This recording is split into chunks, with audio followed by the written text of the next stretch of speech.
श्री स्वामी समर्थ. स्वामी महाराज तुमच्या सर्व चांगल्या इच्छा पूर्ण करो ही स्वामींच्या चरणी प्रार्थना करते आणि आजच्या व्हिडिओला सुरुवात करते. पण त्या अगोदर चॅनलवरती नवीन असाल तर सबस्क्राईब करा आणि शेजारील बेल आयकॉनलाही प्रेस करा, म्हणजे माझ्या सर्व नवीन व्हिडिओचं नोटिफिकेशन तुम्हाला मिळेल आणि तुम्ही एक पण व्हिडिओ मिस करणार नाही.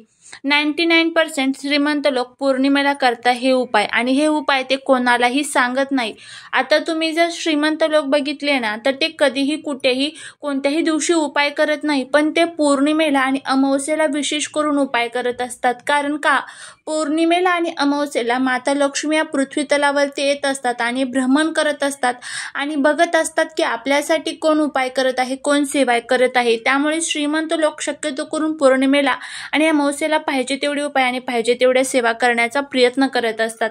त्यामुळेच आजच्या व्हिडिओमध्ये मी तुम्हाला सांगणार आहे की कोणकोणते उपाय करून आपण आपल्या घरामध्ये माता लक्ष्मीचं आगमन करू शकतो किंवा आपल्या घरामध्ये जी लक्ष्मी आहे तर तिला आपण स्थिर करू शकतो. आणि त्याचबरोबर श्रीमंत लोक कोणकोणते उपाय करत असतात. आता आपल्या आजूबाजूला जर तुम्ही एखादा श्रीमंत व्यक्ती बघितला आणि तुम्ही जर बघितलं ना की पौर्णिमेच्या दिवशी त्यांचं घर बघा किती छान चकचकीत असतं, की त्यांच्या घरामध्ये कधी धूळ नसते, मिट्टी नसते, त्यांचं घर अगदी व्यवस्थितपणे असतं. पण तेच आपलं घर छोटं असलं तरीही चालेल, पण ते स्वच्छ ठेवणं, आपल्या घरामध्ये धूळ नसावी, अगदी व्यवस्थितपणे सुशोभितपणे आपलं घर आपण ठेवलं पाहिजे. याने माता लक्ष्मी आपल्याकडे लवकर आकर्षित होत असतात. आता ही एक गोष्ट झाली. त्यानंतर बघा एक उपाय तुम्हाला सांगणार आहे, जो उपाय करून माता लक्ष्मीला आपण आपल्याकडे आकर्षित करून घेऊ शकतो. त्यामुळे व्हिडिओ हा स्किप न करता शेवटपर्यंत नक्की बघा. पौर्णिमेच्या दिवशी ना माता लक्ष्मीचे जे तत्व असतात तर ते पृथ्वी तलावरती 1000 पटीने जास्त असतात. म्हणजेच काय, ज्या सकारात्मक लहरी असतात त्या पृथ्वी तलावरती पौर्णिमेच्या दिवशी 1000 पटीने जास्त असतात. आता तुम्ही जर एखादं घर बघितलं ना तर पौर्णिमेच्या दिवशी त्या घरामध्ये जर भांडणं व्हायला लागली, पौर्णिमेच्या दिवशी अमावस्येच्या दिवशी त्या घरामध्ये सतत खूप मोठ्या प्रमाणात भांडणं होतात. आणि जर एखादं घर तुम्ही बघितलं त्या घरामध्ये तुम्ही बघा कधीच पौर्णिमेच्या दिवशी ते भांडण करणार नाही, कितीही वादविवाद होत्या पण ते स्वतःच्या जिभेवरती कंट्रोल ठेवतात.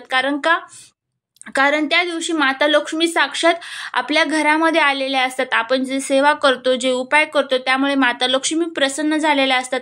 आणि तेच जर आपण भांडण केलं तर त्या घरामध्ये हे माता लक्ष्मी कधीच राहत नाही. त्यामुळे आपल्याला आपल्या घरामध्ये पौर्णिमेच्या दिवशी भांडण होणार नाही, वादविवाद होणार नाही, याची आपल्याला काळजी घ्यायची असते. आता त्यानंतर बघा पौर्णिमेच्या दिवशी आपल्याला आपला जो मुख्य दरवाजा असतो, मुख्य उंबरठा जो असतो तर तो अगदी छान सुशोभित करून ठेवायचा असतो. सुशोभित म्हणजे काय, बाहेर माता लक्ष्मीच्या पावरांची रांगोळी काढायची असते, उंबरठ्यावरती हळदीचं लेपन द्यायचं असतं. या गोष्टी आपल्याला करायच्या असतात.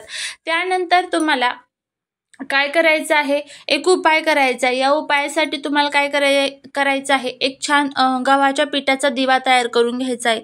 आता हे पीठ मळत असताना एक गोष्ट लक्षात ठेवायची आहे, त्यामध्ये मीठ टाकायचं नाही, त्यामध्ये थोडीशी तुम्हाला हळद टाकायची आहे आणि छान असा गव्हाच्या पिठाचा दिवा तुम्हाला तयार करून घ्यायचा आहे. त्यानंतर तुम्हाला 2 वातींची एक वात तयार करायची आणि ह्या दिव्यामध्ये तुम्हाला टाकायची आहे.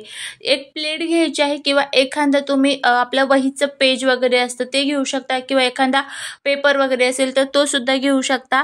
त्यावरती तुम्हाला हा जो दिवा आहे तर तो ठेवायचा आहे. दिव्यामध्ये असेल तर तूपच टाकायचं आहे, नसेल तर मग तुम्ही मोहरीचं तेल टाकू शकता किंवा जे कोणतं पूजेसाठी तुम्ही तेल वापरता तर ते तेल तुम्ही त्या दिव्यामध्ये टाकू शकता. आता हे सर्व झाल्यानंतर तुम्हाला हा जो दिवा आहे तर तो प्रज्वलित करायचा आहे. दिवा प्रज्वलित केल्यानंतर या दिव्यामध्ये 1 लवंग आणि 1 वेलची तुम्हाला टाकायची आहे. 1 लवंग आणि 1 वेलची टाकायची. त्यानंतर आपला जो मुख्य दरवाजा आहे बघा, तर मुख्य दरवाजाजवळ जायचं आहे. तिथे गेल्यानंतर तुम्हाला हा जो दिवा आहे तर तो 7 वेळेस आपल्या दरवाजावरून खाली ओवाळायचा आहे, खाली उतरवायचा आहे. म्हणजे कशा पद्धतीने बघा, ज्या प्रकारे आपले मुलं खाली बसलेले असतात आणि आपण मुलांची ज्या प्रकारे दृष्ट काढतो बघा, त्याच प्रकारे हा जो दिवा आहे तर तो वरून खाली आपल्या दरवाजावरून आपल्याला ओवाळून टाकायचा आहे. किती वेळेस तर 7 वेळेस ओवाळायचा.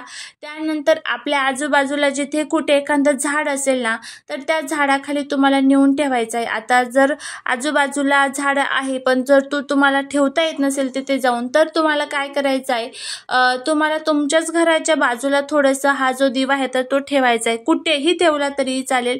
आपल्या घराची जी नजर आहे ना तर ती आपण ह्या दिव्याने काढलेली आहे. त्यानंतर दुसऱ्या दिवशी हा जो दिवा आहे तर तो थंड झाल्यानंतर हा जो गव्हाच्या पिठाचा गोळा आहे त्यातली वात काढून घ्यायची. गव्हाच्या पिठाचा गोळा जो आहे तर तो तुम्हाला गाईला खाऊ घालायचा आहे. आता गाईला खाऊ घालणं शक्य नसेल तर अशा ठिकाणी टाका जिथे पशु पक्षी प्राणी आहे आणि तो हे जे गव्हाचं पीठ आहे तर ते खाऊन घेतील. तर अशा पद्धतीने आपल्याला हा जो उपाय आहे तो पौर्णिमेच्या दिवशी करायचा असतो. करून बघा, याने नक्कीच तुम्हाला फायदा होईल. आता कोणत्याही पौर्णिमेच्या दिवशी तुम्ही करा, याचे अनेक फायदे आपल्याला, अनेक रिझल्ट आपल्याला बघायला मिळतात. याने माता लक्ष्मी आपल्याकडे खूप लवकर आकर्षित होतात आणि आपल्या जीवनातला जो काही त्रास आहे, निगेटिव्ह एनर्जीचा जो काही त्रास आहे ना तर तो खरंच खूप लवकर कमी होतो आणि याचे रिझल्ट 100% आपल्याला येतच असतात. तर नक्की प्रत्येक पौर्णिमेला आपल्याला हा उपाय करायचा असतात आणि हा उपाय जर तुम्ही केला तर नक्कीच आपल्या जीवनातल्या सर्व त्रासांपासून आपल्याला सुटका मिळेल. तर बघा, प्रत्येक पौर्णिमेला तुम्ही हा उपाय करायचा आहे. सुतक पिरियड्स वगैरे जर तुम्हाला असेल तर त्या दिवशी तुम्हाला हा उपाय करता येणार नाही, पण बाकीच्या दिवशी तुम्ही करू शकता. तर हेच जे काही उपाय आहे तर हेच श्रीमंत लोक जे असतात ना तर ते हे उपाय करत असतात. यानेच त्यांच्याकडे श्रीमंती येत असते. पण हे उपाय ते कोणालाही कधीच सांगत नाही. अगदी साधे साधे उपाय असतात पण हे त्याबद्दल कोणालाच सांगत नाही. तर हा उपाय करून बघा, नक्की तुम्हाला या उपायाचा फायदा होईल. झालेली सेवा ही महाराजांच्या चरणी रुजू करते. व्हिडिओ जर तुम्हाला आवडला असेल तर लाईक, शेअर, सबस्क्राईब करायला विसरू नका. भेटूया पुढच्याच एका छानशा नवीन व्हिडिओसोबत. श्री स्वामी समर्थ.